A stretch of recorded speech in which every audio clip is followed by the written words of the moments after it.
Good morning, ladies and gentlemen. It's my great pleasure to welcome you to the Baker Institute for our conference on Poland's natural gas revolution, energy security, and geopolitics, a very timely subject. I want to first thank the Embassy of Poland, who's represented here by the ambassador, our organizing partner with the Baker Institute in producing this conference. Also, our sponsors, Marathon Oil and ConocoPhillips, for supporting this program today. We are honored to have with us Ms. Beata Stelmach, the Undersecretary of State from the Polish Ministry of Foreign Affairs. I can tell you from just a short conversation, she knows her brief. His Excellency Robert Kupiecki, the Ambassador of Poland to Washington.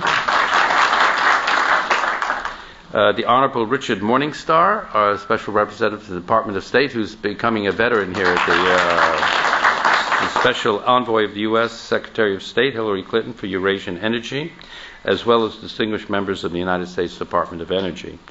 Christopher Smith, Deputy Assistant Secretary for Oil and Natural Gas at the Office of Fossil Energy, and David Johnson, Deputy Assistant Secretary for Petroleum Reserves. We welcome all our guests, our distinguished guests from both the Polish and the American energy industry.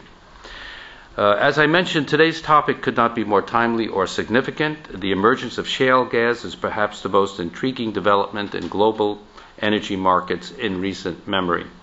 Since the year 2000, rapid growth in the production of natural gas from shale formations in North America has dramatically altered the global natural gas market landscape, and in-depth studies are underway to fully assess the shale gas resource potential in Europe, Asia, and Australia.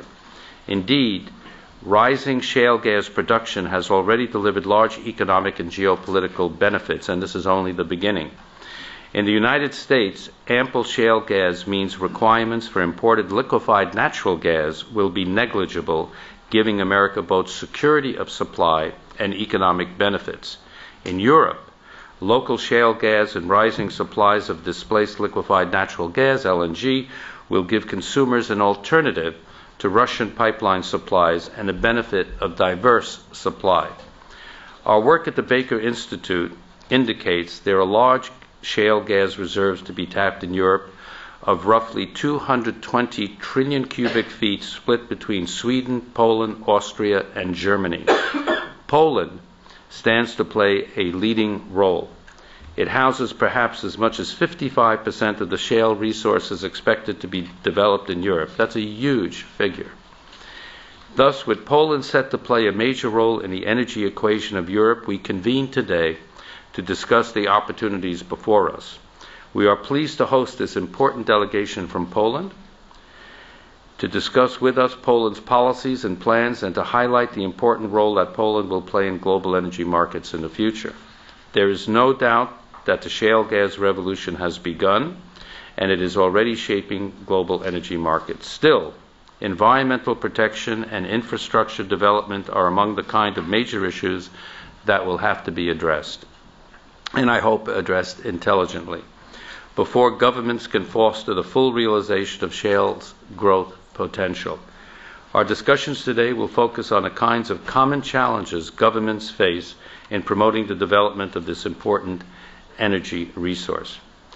Ladies and gentlemen, it is now my honor to turn the podium over to His Excellency Robert Kupiecki, the Ambassador of the Republic of Poland to the United States. He is a recognized expert in the field of security policy.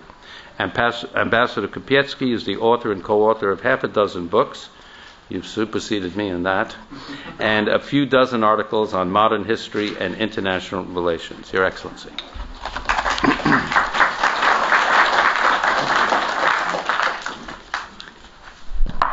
Good morning, ladies and gentlemen, and Ambassador Jurian. Thank you very much for your kind introduction. Ladies and gentlemen, it's obviously great to be here at the Rice University, at the Baker Institute, and I have my own personal reasons to be happy to be back in Texas. Some 20 years ago, soon after systemic change in Poland, I got a chance to receive a scholarship and I spent a semester at Austin at the LBJ School of Public Affairs, dividing my time for studying and doing an internship at the Texas Department of Commerce. What I learned there, or I don't know whether I spent more time at the Department of Commerce or at the university, but whatever, or elsewhere, but whatever I remembered is the importance and the significance of the relationship between the administration and the business. Quite a novel idea in the post-communist Poland at the beginning of 90s. And I cannot be more proud to come back to Texas here as the ambassador of the successful, democratic, prosperous Poland. Poland, which is currently in charge of the European Union. We are holding presidency of the European Union. And Poland that withstood the economic crisis. Even in the very bottom of the crisis in 2009, we were the only country which was not confronted with the recession. But let me first and foremost thank the Baker Institute, and in particular Ambassador Jerian and Ms. Amy Jaffe for organizing this event and for hosting this event. Our strategy, the national strategy, assumes the growing engagement of Poland in the state of Texas. And cooperation with the Institute as the leading voice in the field of energy will be an important pillar of this activity, both in terms of expertise and in terms of public outreach, in terms of public diplomacy. I would like also to thank Ambassador Richard Morningstar and other colleagues who took the trouble to travel from Washington here to Texas and to be with us to discuss the business opportunities in Poland connected with the development of energy sector and especially in particular the shale gas.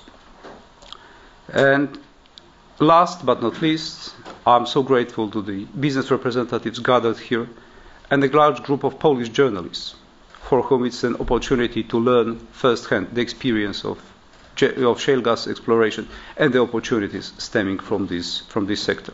There is perhaps nothing more important at this time to increase the public education, the education of our elites, the education of our population about the opportunities and about the reality of the business, as mythology, as myths surrounding the shale gas development are spreading around Europe, also in my country.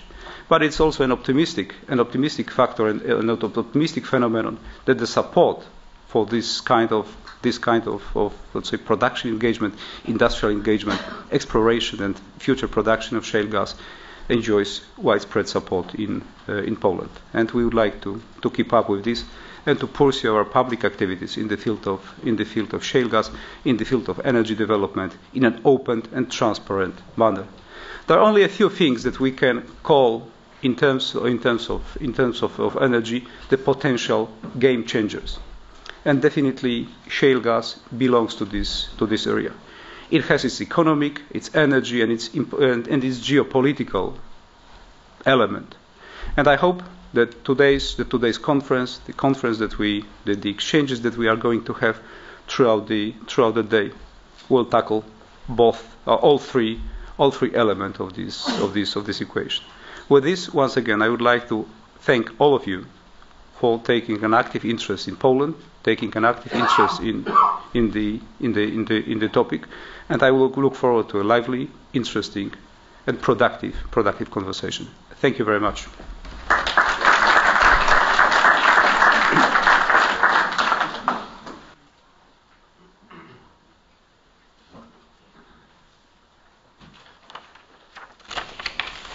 Thank you, Ambassador. Well, we are very pleased to start our opening session with Her Excellency Beta Stelmach.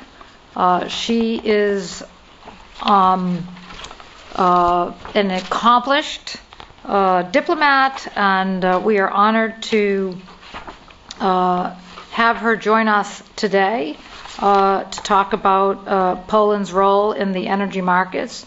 Ms. Stelmach is the Undersecretary of State at the Ministry of Foreign Affairs, and she also, from 2008 to 2011, served as a partner and vice president for MCI Management SA, a company listed on the Warsaw Stock Exchange. So she comes both with government and business experience, which is a great combination for the topics we'll be discussing today, and we're so pleased to have her here to join us. Thank you very much. Please.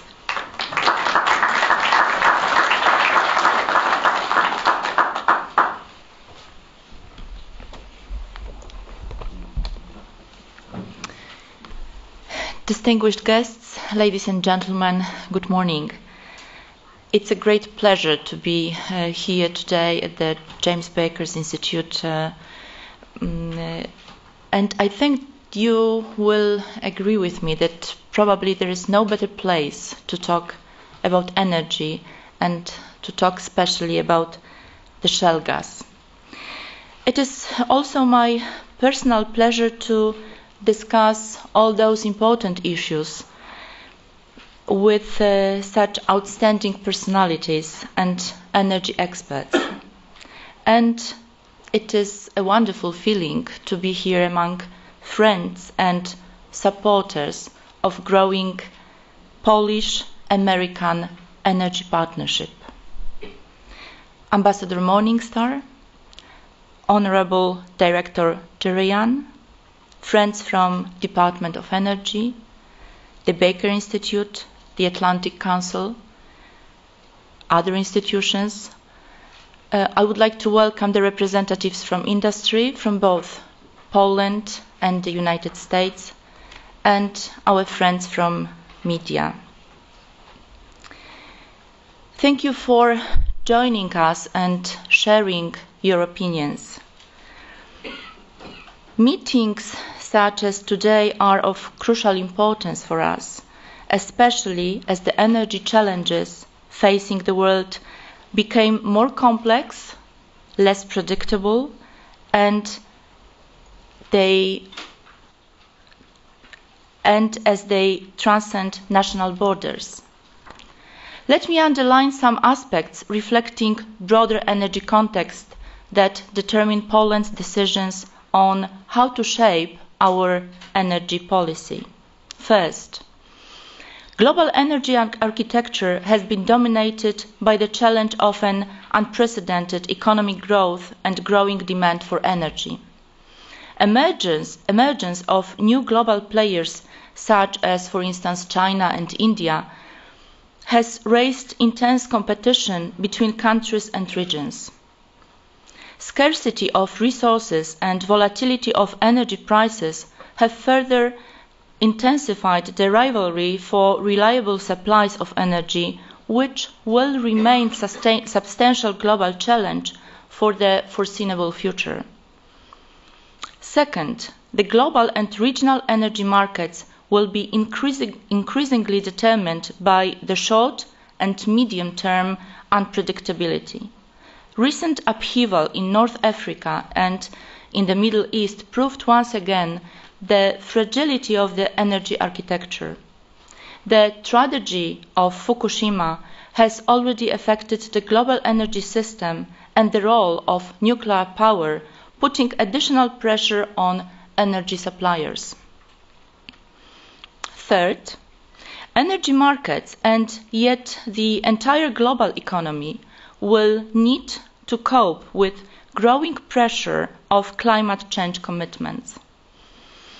And this is particularly true in light of financial crisis and the need for deep fiscal consolidations. In this context, the absolute shift away from fossil fuels and coal seems to be an extremely difficult task. Therefore, the key challenge will be to develop such energy policy which would ensure resources and environmental sustainability and at the same time preserve stability of energy sector and industrial competitiveness. And finally, technological progress in energy sector will be a key driving force of energy revolution. Innovations deliver previously unimaginable opportunities. To give one recent example, new drilling technologies have opened up potential for new supplies of natural gas and oil, once thought to be difficult to be extracted. New energy technologies are not only helping expand supplies and increase safety, but indeed they make countries and regions more competitive. In this new context, changes that are shaping today's energy require flexible, innovative and adaptive solutions. And shale gas might be one of them. Due to recent technological developments, shale gas has become a new game changer in the North American energy market. The importance of US shale gas boom cannot be underestimated, as it is already having an impact on the prices of natural gas on the spot markets, in which natural gas has become one of the lowest priced commodities.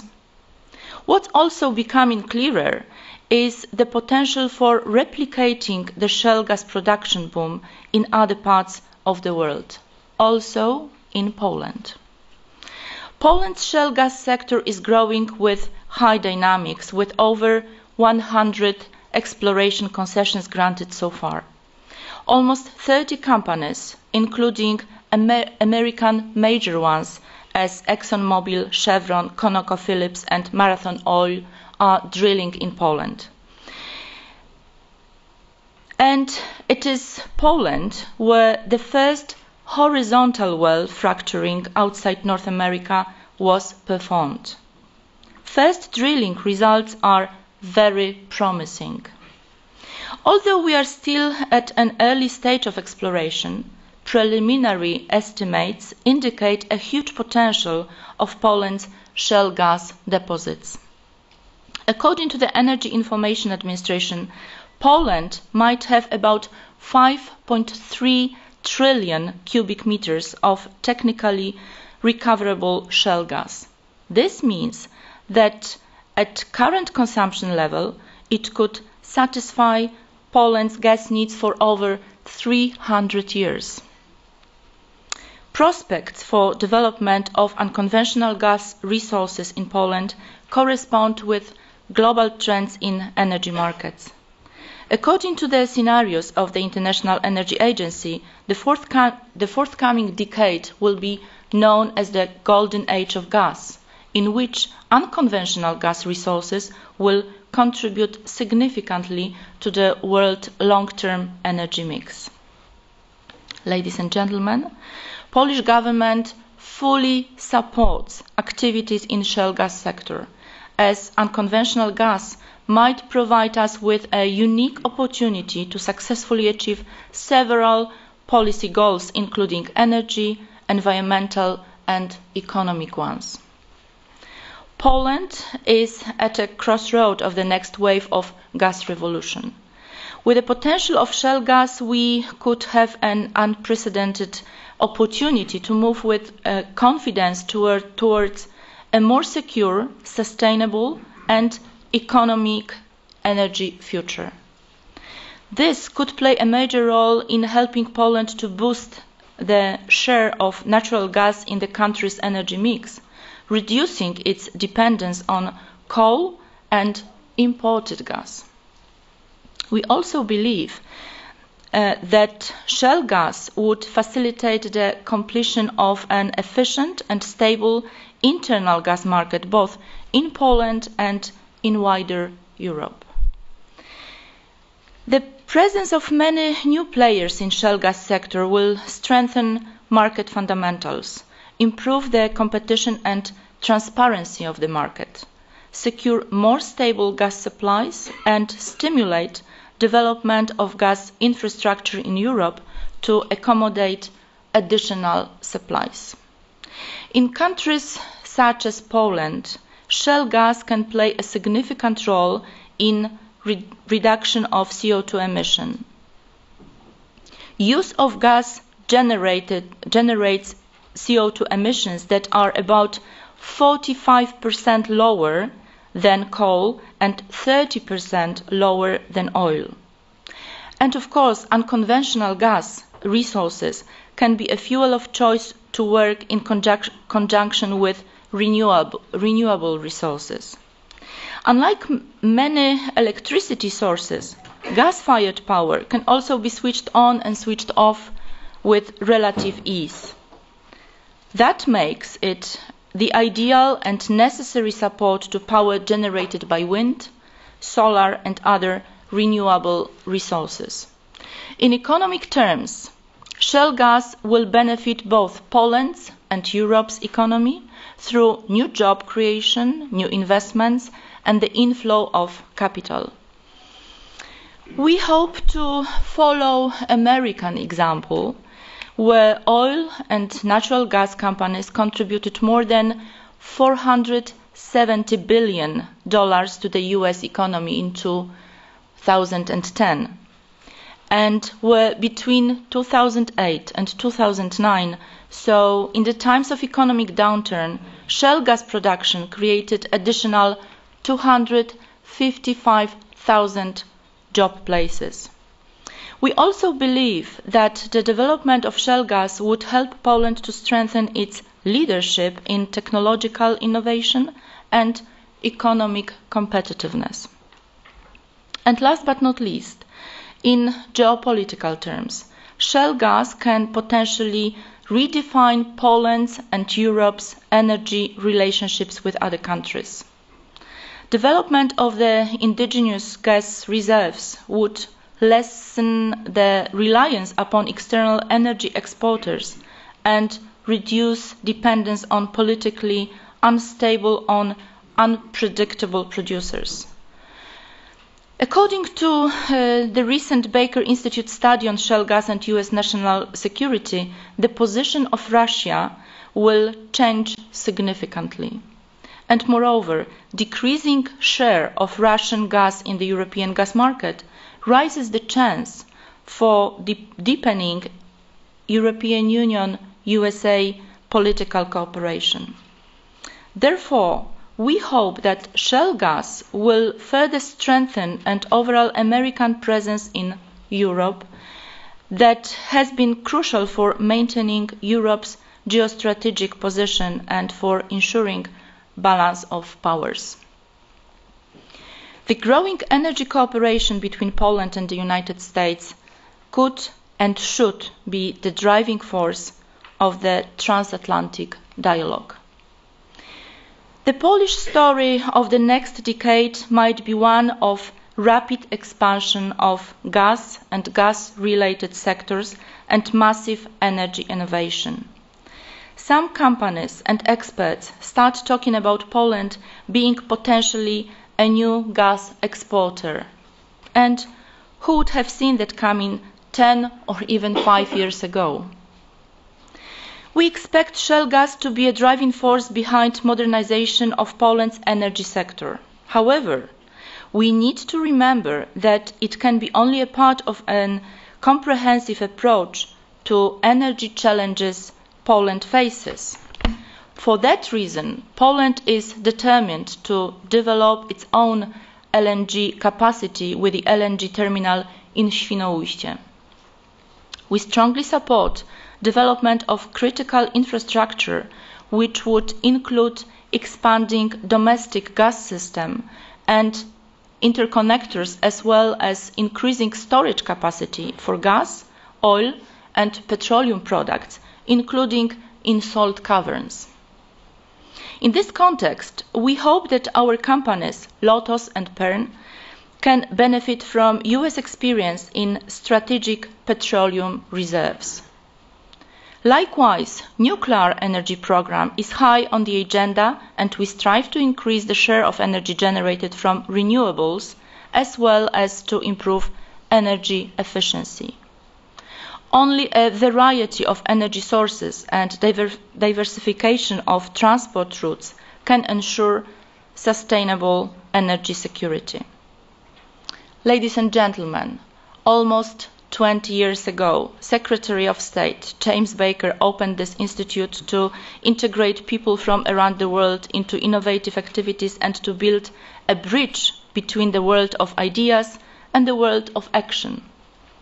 I'm very much convinced that we will be able to move forward with our long-lasting and mutually beneficial energy projects which will bring ever closer our governments, Polish and American business community, scientists, and energy analysts.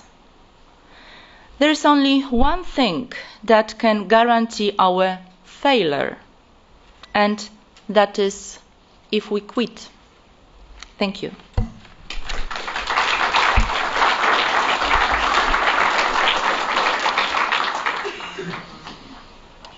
No? Yeah. Please, if we have one or two questions for the Deputy Minister. Or after? Maybe after the dialogue. Okay. Thank you very much. Okay, it's my pleasure to introduce the Honorable Richard Morningstar, Special Envoy for the U.S. Secretary of State for Eurasia Energy.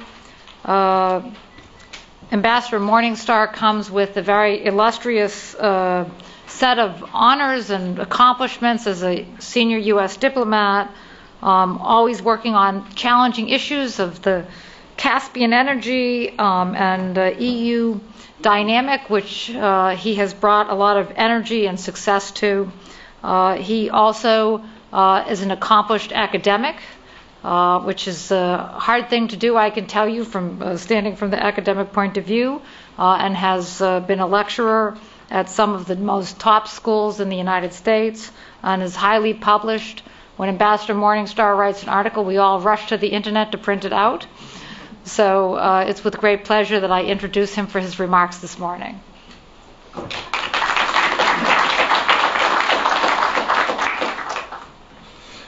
Thank you very much, Amy. And I think what we can do is maybe after I speak, we can have some questions both for the Undersecretary and me. I think we'll have plenty of time left over. First of all, I'm very, very pleased to be here today at Rice and at the Baker Institute to see Ambassador Derision, Ambassador Kupiecki, and of course the Deputy, or the Undersecretary. I was going to say Deputy Foreign Minister. I guess it's the same thing. It's good to see you again.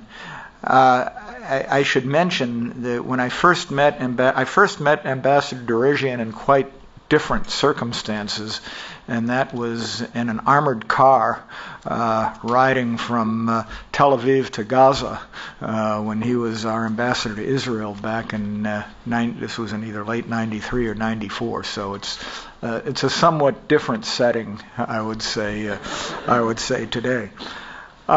I also want to offer congratulations to Poland on your EU presidency, which I know has been and continues to be very successful.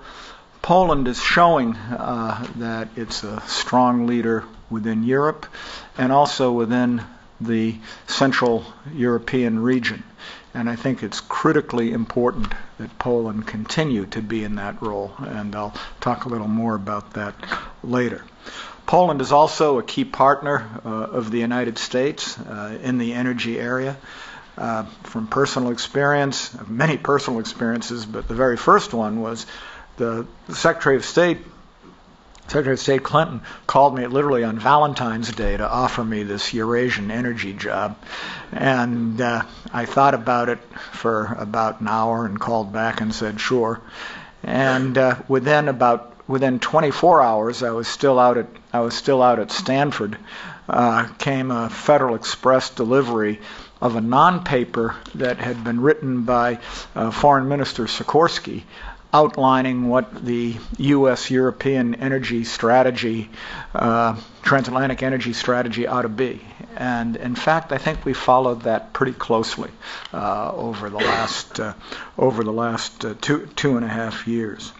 And the strength of this cooperation, I think, is symbolized by one thing, certainly, the Memorandum of Understanding that Ambassador Kupiecki and I signed in Washington earlier this year.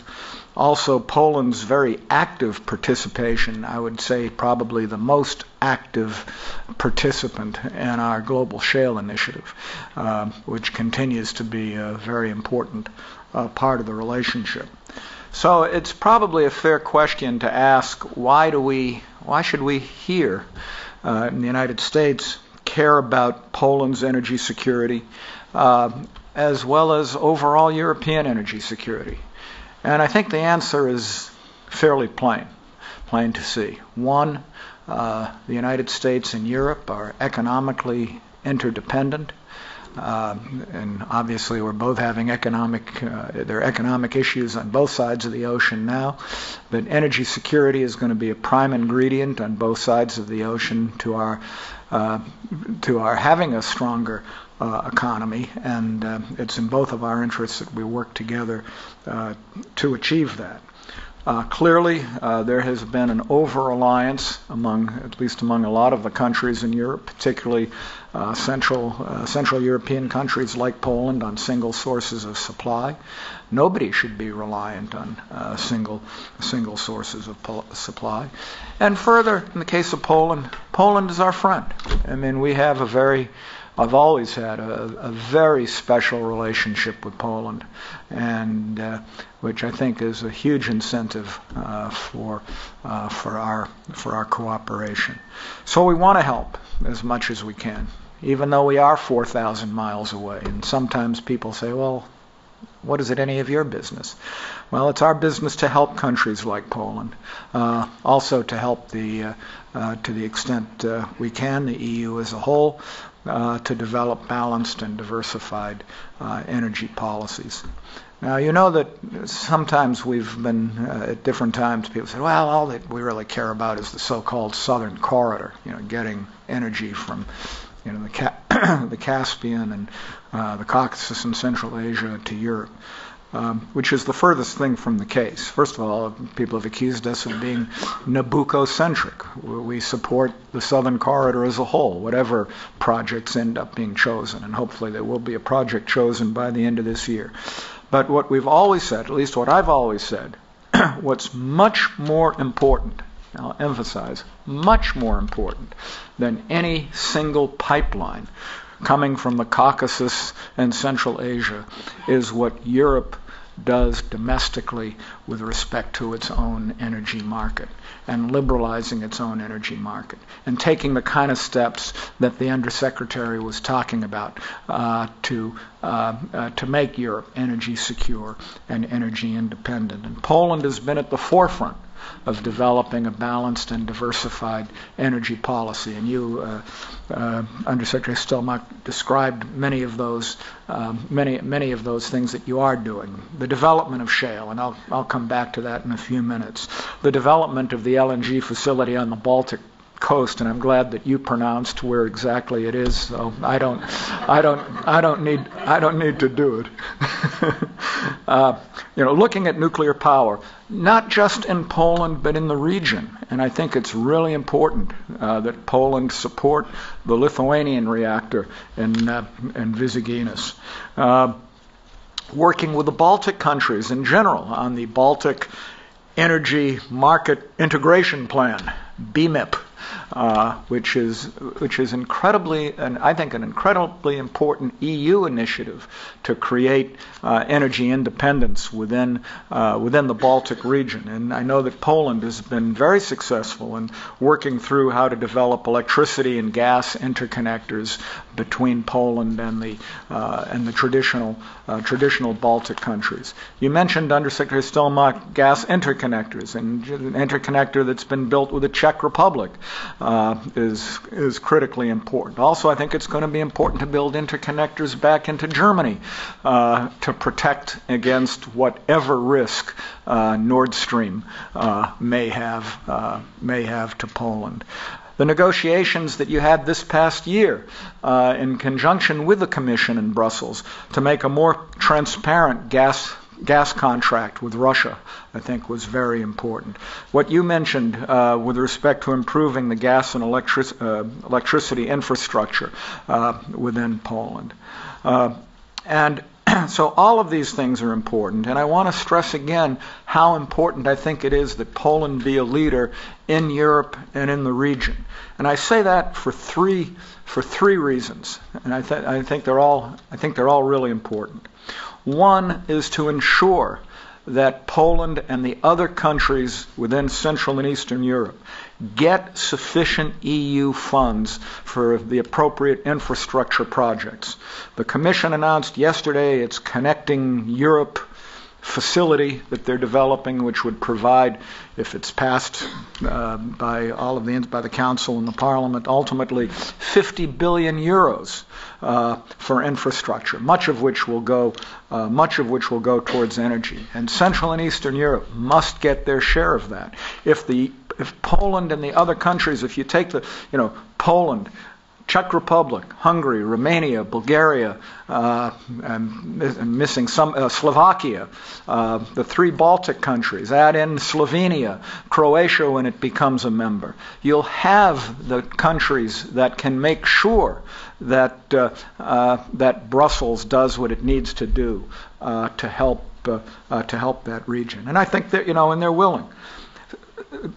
Second point, it's important to ensure that any new regulations that are developed in Brussels, whether it relates to shale, nuclear, or other areas, be reasonable, be objective, constructively recognize, yes, the critical importance of safety and environmental regulations, but not to be so totally stifling that development can't take place.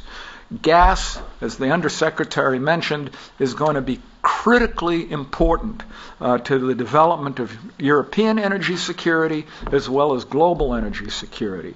And as much as we want and need to work towards the development of renewables, and that's critically important, and other alternative technologies, for the next 40, 50 years anyway, gas is going to be a very important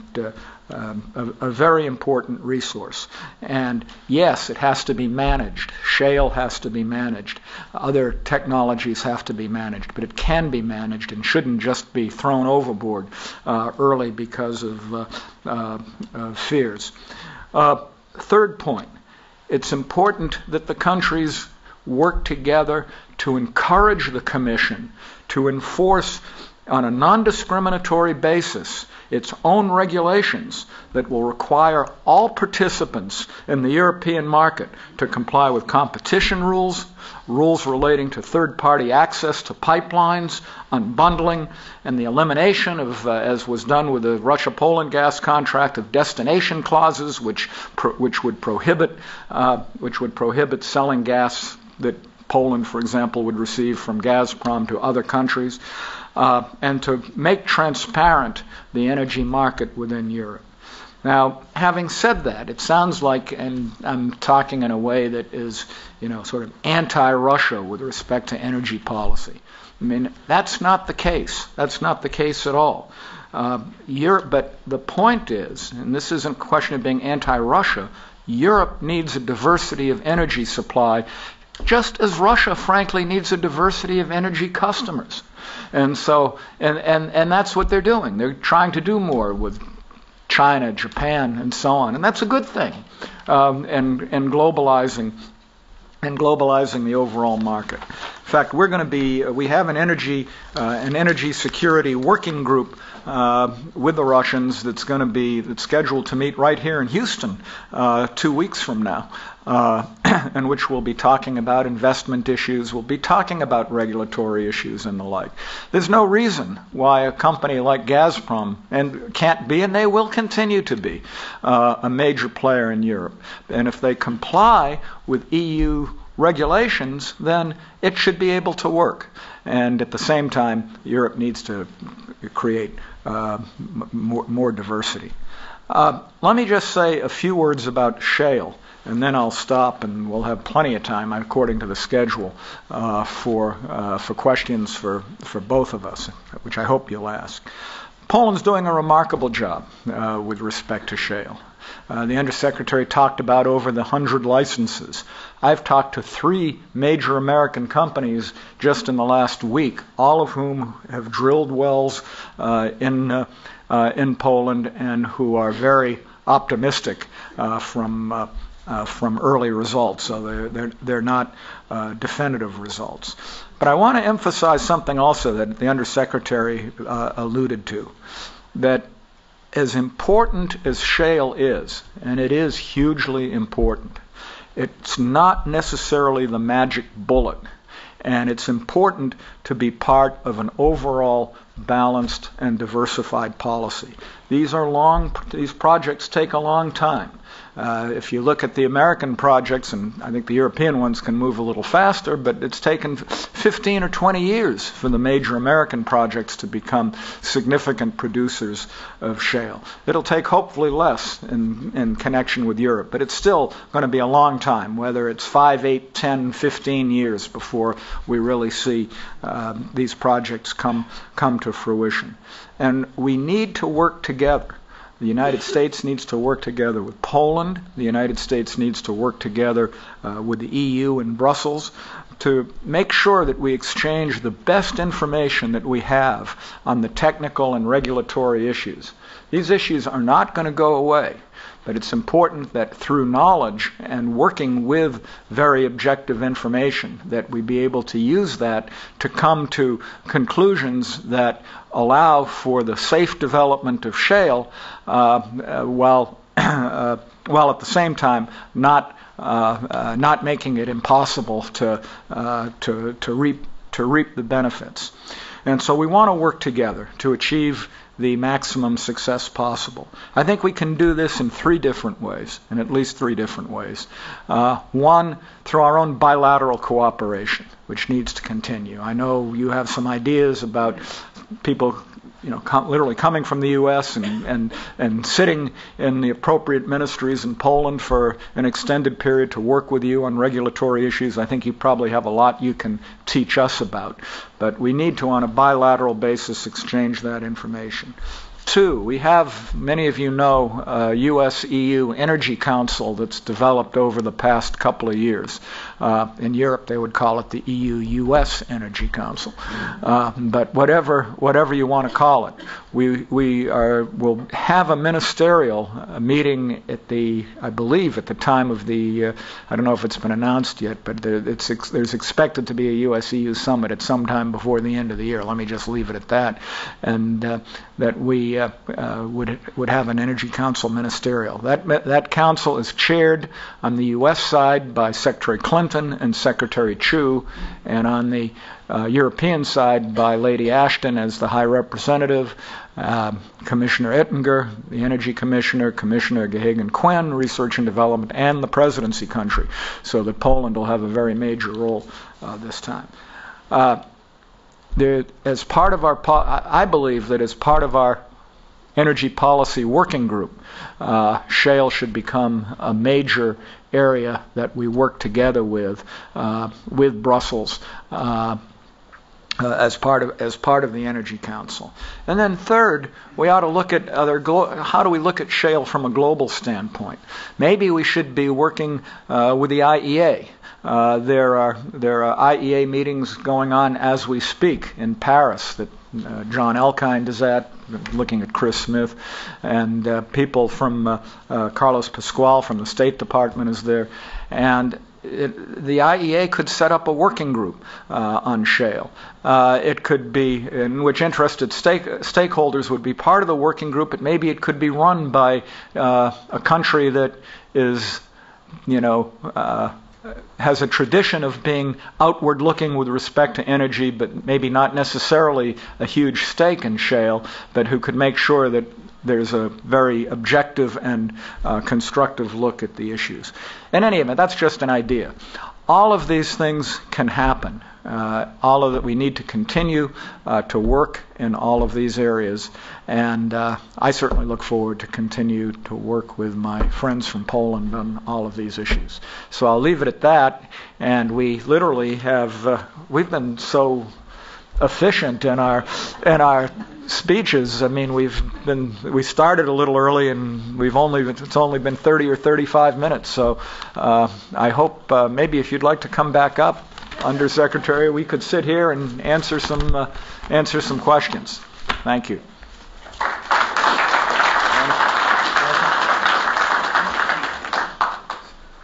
So you better have some questions. I have a question for the Undersecretary. from the Polish perspective, you need the infrastructure within Poland and the region.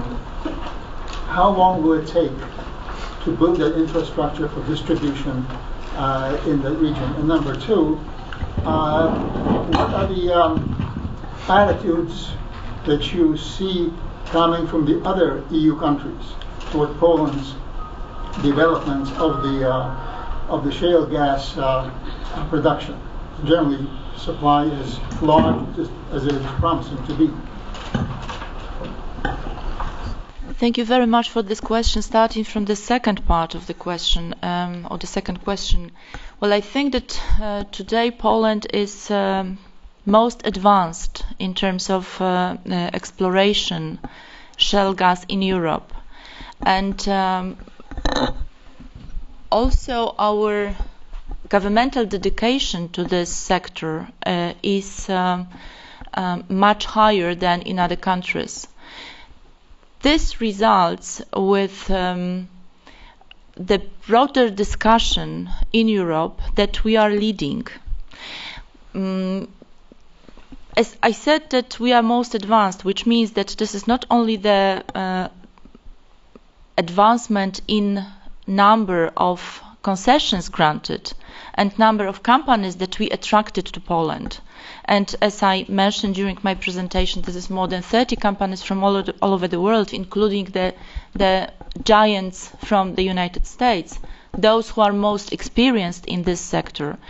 This means that we created the good environment for foreign companies to be present and to develop this sector.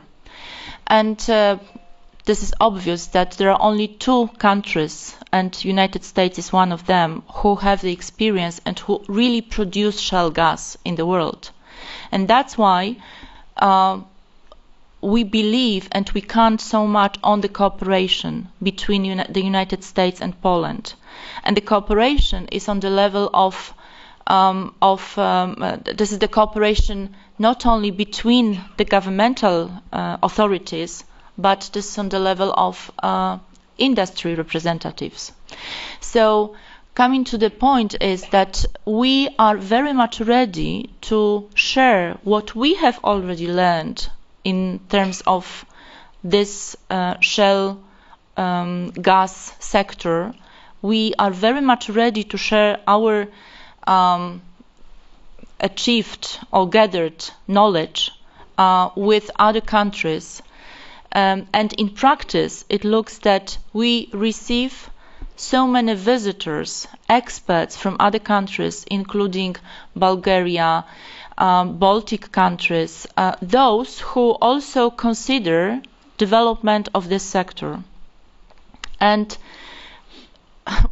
I must say that we are very happy, because not only us, this is not only Poland who is interested in developing this sector, but we have been involving more and more countries, more and more ambassadors of this sector, because there's not a secret that there's a big discussion on the European level how to treat this new resource, because in Europe it is quite new. So you know that there are some ideas for introducing new regulations.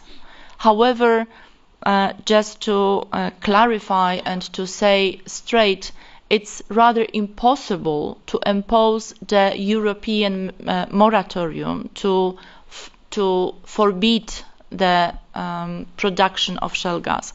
However, we have to be very careful, and we have to be very much involved and participate in the discussion, in the European discussion, in order to monitor how the discussion is developing and whether new regulations are going to be proposed. So we are not going to divide Europe, but we believe that this is the benefit for the whole for all member states of Europe. So we are not only promoter of shale gas, but we also think that having gathered knowledge, we might be a leader to for further development of this sector. As far as the infrastructure, well, of course, we need more infrastructure for more pipeline infrastructure for this shale gas. You asked about time schedule. Well, I think that we have to think and we have to build this infrastructure parallelly. So once we know that companies have started drilling and have started already, and some of them confirmed that very soon they will be ready for production. So this is also the opportunity and challenge, and this is must. We have to think in parallel way to be prepared for transmission infrastructure. So this is also taking place. The companies from this sector and mainly gas system, the Polish company, is very much advanced in preparation new part of infrastructure. But I wouldn't guess how many years or when we are going to be ready in 100%, because there is no 100% never. So you have to develop it step by step, and this process is taking place.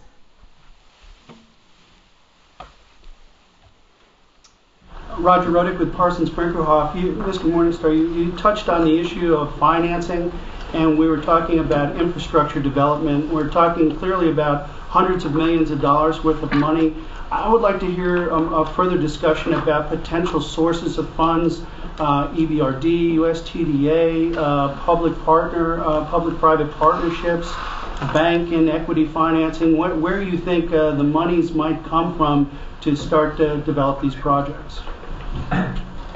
Well, all of what you said is going to be important, and there'll be some projects that are appropriately financeable by the private sector, some projects that would be helped along by EBRD or EIB financing. But I think that, and correct me if I'm wrong, Undersecretary Stelmach, I think that the European program is geared towards trying to differentiate projects according to its financing needs, and that Europe, that the EU would be willing, in part anyway, to subsidize those projects that are important from an energy security standpoint, but may not be able to stand on its own as a commercially viable project. So I think that that's something that the EU is willing to look at. You may want to add to my answer.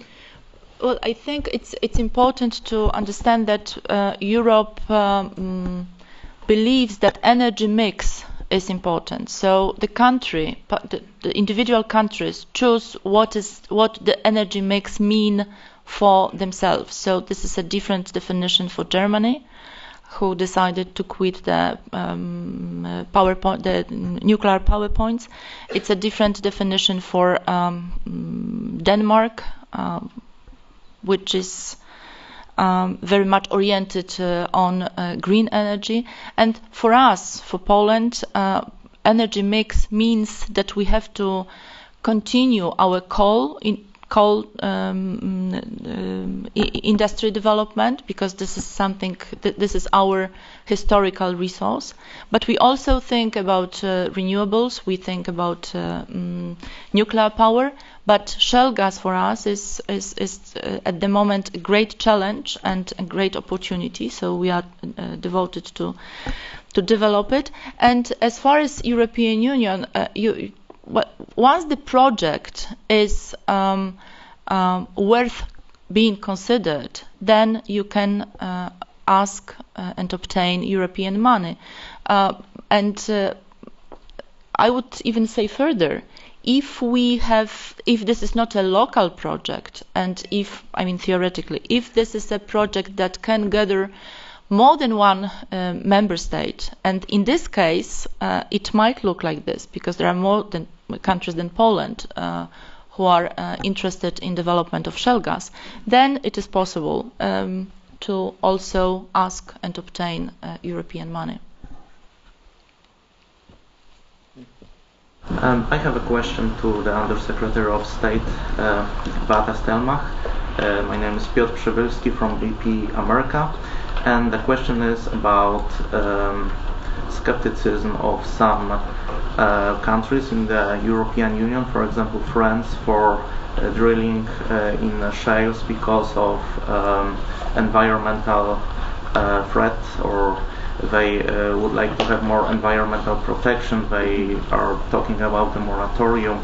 I have a question if the Polish government has a clear statement, a clear program how to defend Polish interests and contradict their statements of some big countries from the European Union. Thank you very much. As I said, and let me repeat it, every country can and takes the decision on a national base, on a national level. As far as France, I wouldn't say that it's stopped forever. So the local or national moratorium imposed in France is, for the time being, doesn't allow the production, but exploration is possible, which means that this position can be changed. Again, let me repeat that the Polish government is very much supporting the development of the shale gas industry.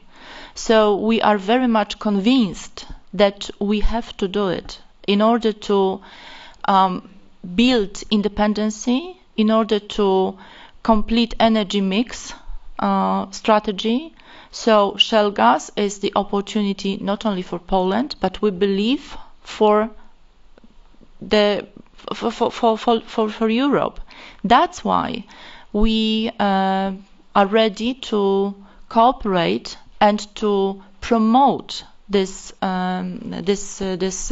strategy among those countries who also believe that their strategy mix should be also composed with the shale gas. To maybe just to add a little bit, the fact that these projects take a long time, that's sort of a good news, bad news kind of thing. The bad news is that they take a long time, and that it may be 8, 10, 12 years before there's significant production from a given project.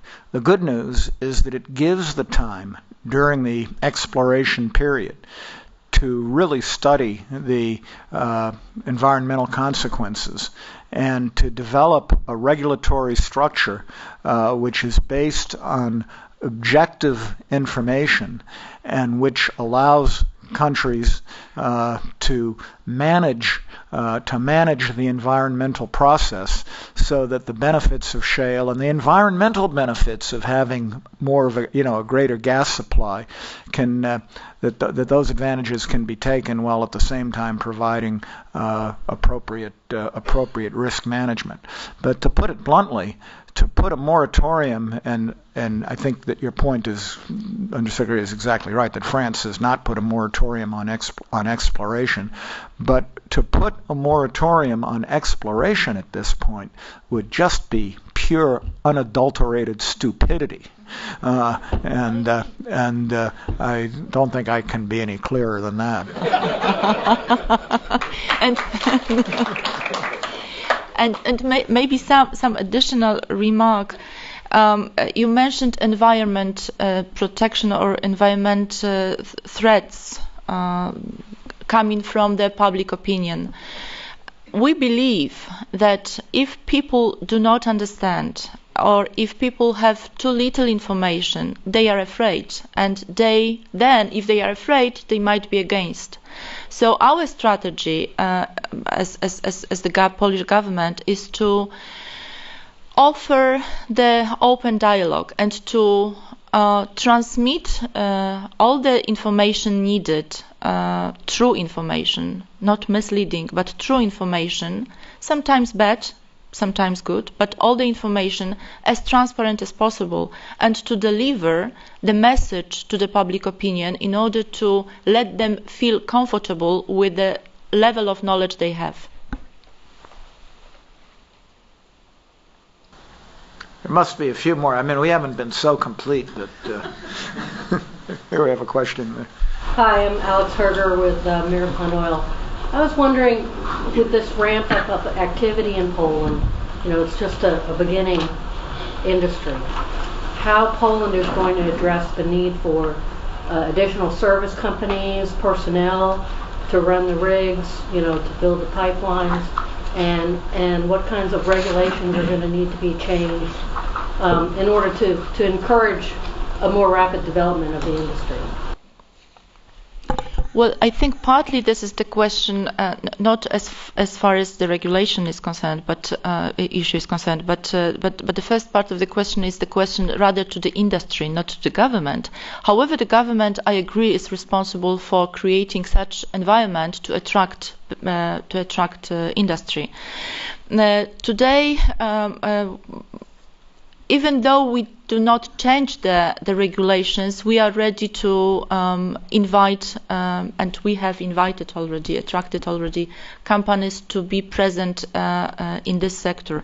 However, we know that some of the parts of this regulatory framework have to be changed.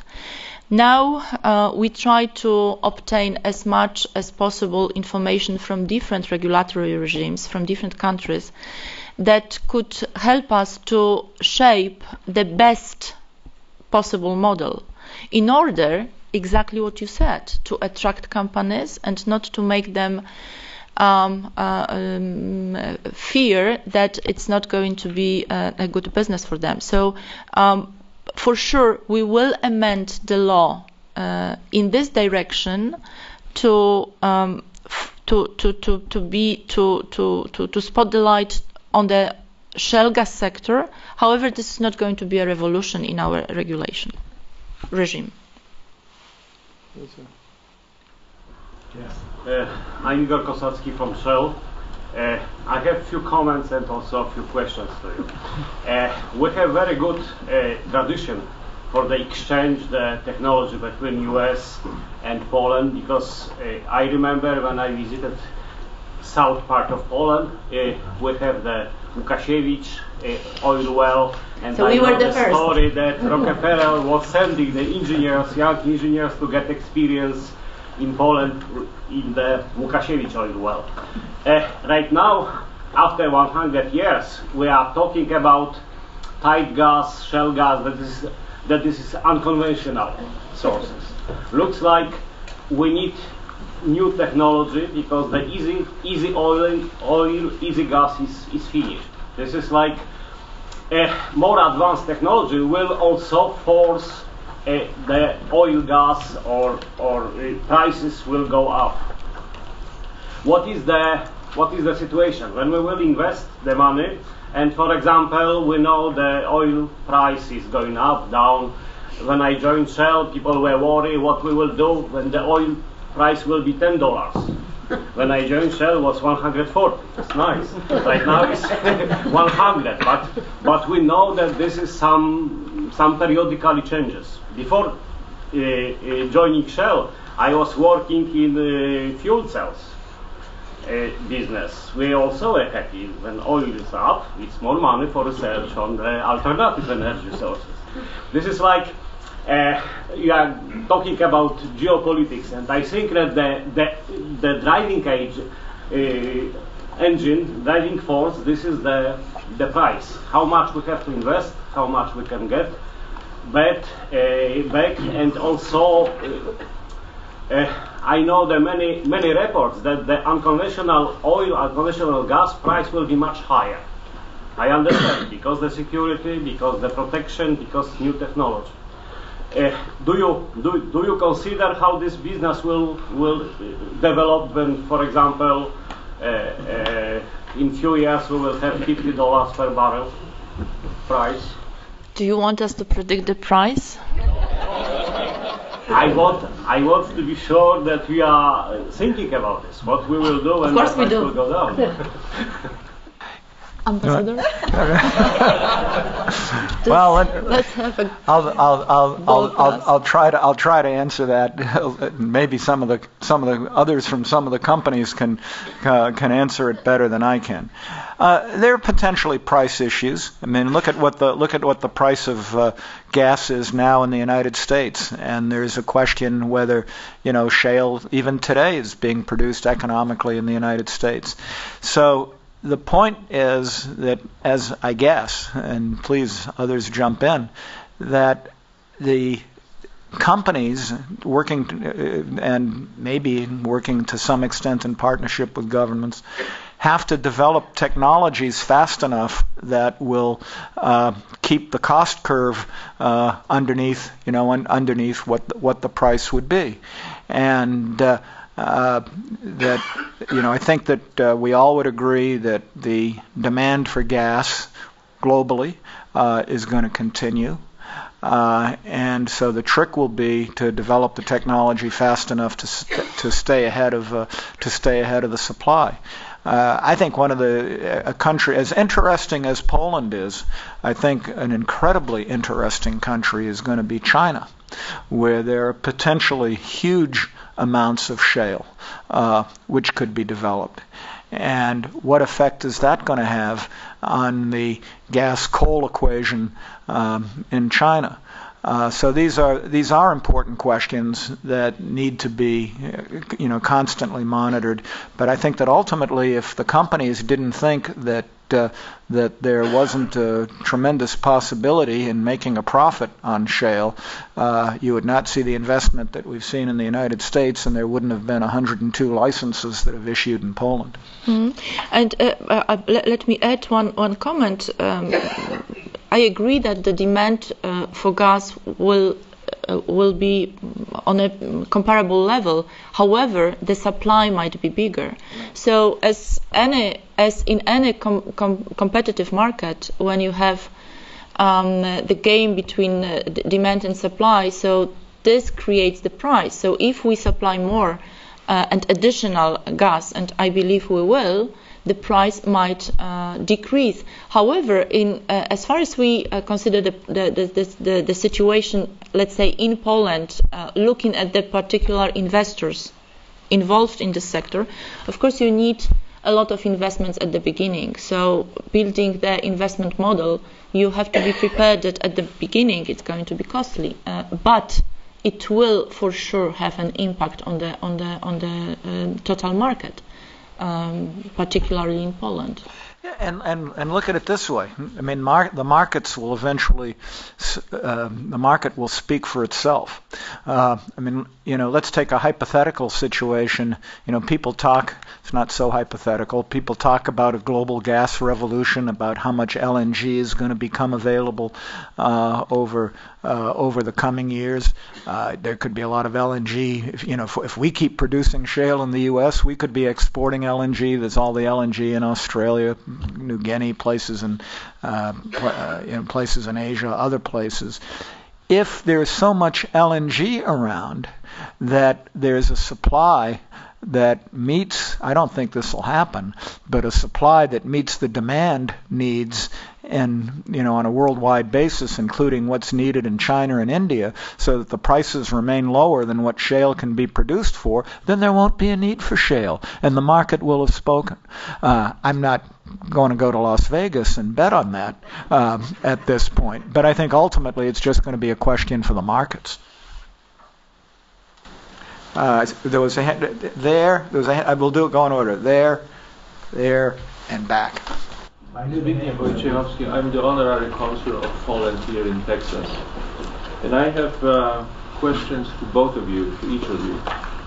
And but before I ask the question, maybe I'll give a little a background. The shale gas, it's the real chance for Poland.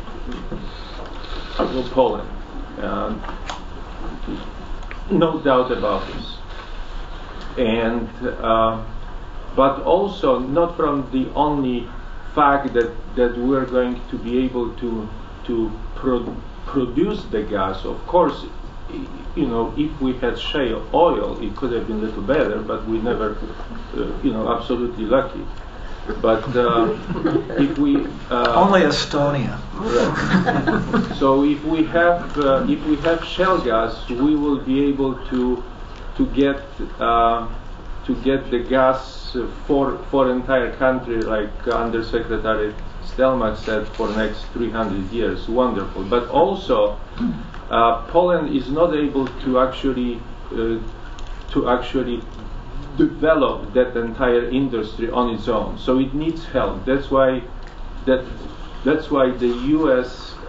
Industry, oil industry, is going to come and help us to do that. And that's even more important because we're talking about geopolitics at this conference. And the Poland has always been the neighbor of the Russia and the Germany. And we cannot change that.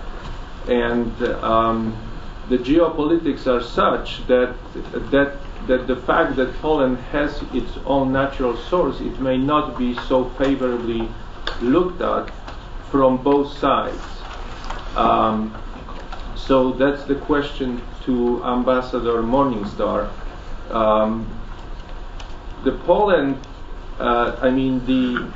The U.S. and the Poland has been always in a friendship, but this was most of the time talking about the friendship. In the last half century or so, when the U.S. stand for Poland, we became members of the NATO, and that's the great accomplishment. Otherwise, Poland has been sort of a card in that the U.S. was actually playing with. Now, if the U.S. industry invests in Poland, this is going to be the best guarantor for the security of Poland, because if the U.S. money are going to be put into Poland, then all the companies are going to press on the U.S. government to give protection. So that's sort of my first question to you, Ambassador. What do you think? How the U.S. is going to play with the Russia to actually make sure that all of this can be accomplished? And then the second question to Undersecretary. 3 years ago or so, the Polish government signed with the Russia contract for next 30 years for the delivery of the gas. If by the end of this decade, Poland will become a major producer of the shale gas, we're still going to be under contract for next 10 or so years to have delivery of the Russian gas. How you plan to deal with that? Let me answer the first question. In part, you answered it yourself, in that Poland is a member of the EU. Poland is a member of NATO. There are any number of companies that are investing in Poland, and I think that in itself serves as a tremendous amount of security for Poland. With respect specifically to Russia, I think Russia is going to continue to be a major gas supplier to Europe, probably to Poland. You can answer the question, Undersecretary, about the gas contract. I think what you're going to see in Russia is not going to although you'll maybe hear a lot of huffing and puffing about shale and that, the environmental issues. And I mean, it's sort of interesting that Russians have become so environmentalist. but you'll hear a lot about that, and you hear about it in the Caspian and other places. Not the Black Sea, though, you might note, or the Baltic. But anyway, but I think that's not the point. I think the point is that our Russian friends are very smart, and they know what shale can do. And I think if there's a competitive market threat, it'll be Russia developing its own shale. And don't think for a minute that that they're not looking at that. I can tell you they are looking at that. And so I think and that's okay. I mean, I think that's what markets are all about. So right. So I know that I do hear sometimes in Poland and in other countries that right now are dependent upon Russia, concern about Russia's reaction to this. But Russia's going to continue to try to sell as much gas as it can. Is not going to cut off supplies to countries where it can make a profit, and will probably look at shale themselves. You were repeating a few times that Poland needs help from the United States in terms of developing the sector. I would rather call it not a help but cooperation, because this is, FDI always is not as a gift, but this is it must be profitable. So and the friendship between Poland and the United States today is, I think, supported by money, because this is the joint interest. As far as the contract with Russia, the short answer is that yes, we do have such a contract, and we are not going to break it. We are going to respect it by the end. There were two hands that I had identified, and it's getting close to 10:30. So no, go ahead. I mean, let's do those two questions, and then maybe call it a break. Eileen Campbell with Marathon Oil. Very quickly, I understand and we support all the efforts that the Polish government has done with the EU in shedding light on the economic and environmental impacts of shale gas. But one of the things, and so we don't think the moratorium because of the structure is going to happen, but what we are concerned about, maybe you can shed some light on your strategy on this, Madam Undersecretary, is the strategy with regard to some of the directives, the air directive, the water directive, the environmental impact directive that will be coming up over the next couple of years that will not be an outright ban, but might increase costs, delays, etc., which will be a great impediment to this wonderful expansion. Yes, I agree with you. I mean, this is the definition of a danger. Well, just shortly, our strategy is to be part of that discussion and to discuss with arguments. And I think we are not the only one who want this sector to develop. And of course, we take so many initiatives, starting from the official discussions, hearings, through seminars, conferences, preparing analytical reports. And also we ask you or our friends from the United States to support us, because, I agree, you have the best knowledge about the shale gas because of the years of development of this sector. So we also count on your support and your cooperation, because, as I said, we want to deliver true and current information in order to to have this dialogue to be carried on a level, not theoretical level, but practical. So I think that everybody can benefit in Europe. So I believe, and this is my strong belief, that we are not going to be the only one in Europe. And we do support you, but I come back to the point I was making earlier that I think is so important, that the countries that do care, particularly those countries in the region, work together in a constructive way to coordinate together and come up with common positions to work with Brussels as these issues come up, because it's really it's pure politics to some extent in the end, and by having a group that's of like-minded countries, you're going to it'll be easier. There was one question back there. Yes. Yes, just quickly, after going to the Israeli invasion, Poland Secretary Stomach, if you could comment a little bit on public opinion and public support of this agenda in Poland, and also for Ambassador Morningstar, if you could tell us a little bit about the challenges of promoting this agenda externally when regulation internally in the U.S. is still being revised and being adapted, and if you could tell us a little bit about that. Thank you very much. Thank you for this question, because I'm really glad to answer that the public opinion is supportive very much, and we have more than 80% of support to shale gas development, sector development. That support comes from the citizens, from regulators, from politicians, media, I hope, and please say yes.